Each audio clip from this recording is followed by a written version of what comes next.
મારું નામ જોશી બળદેવભાઈ જીવણભાઈ, ગામ શિરવાડા, બનાસકાંઠા જિલ્લા કોકરેજ તાલુકો.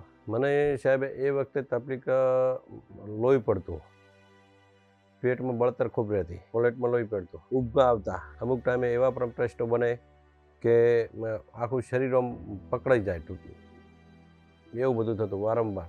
ઉલટી થાય કોઈ ટાઈમે, ખાવાનું બિલકુલ ન ભાવતું, જે ખાવ ને એ અંદર ગયું નહીં 5-10 મિનિટ થાય વળી પાછું ઉલટી થવા માંડે, ઉલટી સંગાત કોઈ લોહીએ પડતું. ખૂબ હેરાન થયો સાહેબ. લગભગ હું સતત બીજે આજુબાજુ દવાખાનામાં બીજા જગ્યાએ પાટણમાં ગયો પણ મને કોઈ ફરક ના પડ્યો. પછી મને એક ભાઈએ વાત કરી કે આપણે હિતેશભાઈ પંચીવાળા સાહેબ બહુ સારી દવા કરે છે ને અમારે એક સંબંધીને કરાય તો એમનું રિઝલ્ટ સારું મળશે. તો હું સાહેબ બતાવવા ગયો, એટલે એમની દવાથી મને એમણે કંઈક 5 દિવસની દવા આપી. પછી 5-10 દિવસ પછી તો બતાવવા આવતો હતો. એણે બધું કરીને કમ્પ્લીટ ચેક કરી અને મને પછી થોડા ટાઈમ પછી ઓપરેશનમાં લીધો.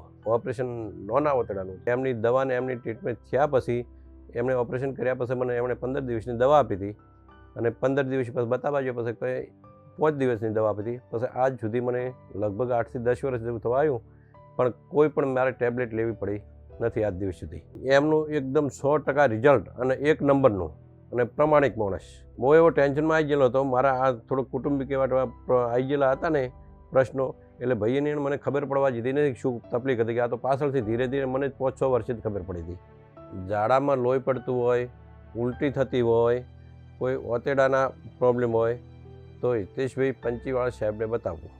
કોઈ બીજી જગ્યાએ જવાની જરૂર નથી. મને 9 વર્ષથી કોઈ પણ પ્રોબ્લેમ થયો નથી. એકદમ 100% રિઝલ્ટ છે. સાહેબનો સ્વભાવ એકદમ જોરદાર સાહેબ. હા, વાતને સમજી શકે, કોઈ અભિમાની નહીં. ગરીબ માણસની લાગણી પણ એ ઓળખી શકે. કોઈ માણસ એવું હોય તો એમને પણ લાગણી સમજી શકે અને એકદમ સરળ સ્વભાવના, અને જે આપણને પૂછે ને એ યોગ્ય માર્ગદર્શન આપે. ખોટો ખર્ચો ન કરાવે. અડધી રાતે ફોન કરો તો ફોન ઉપાડે, વાત કરે, બધી રીતે એકદમ રેડી સાહેબ છે. સાહેબનો ખૂબ હું આભારી છું ખૂબ, અને મને એમણે નવું જીવન આપ્યું એવું જ કહેવાય.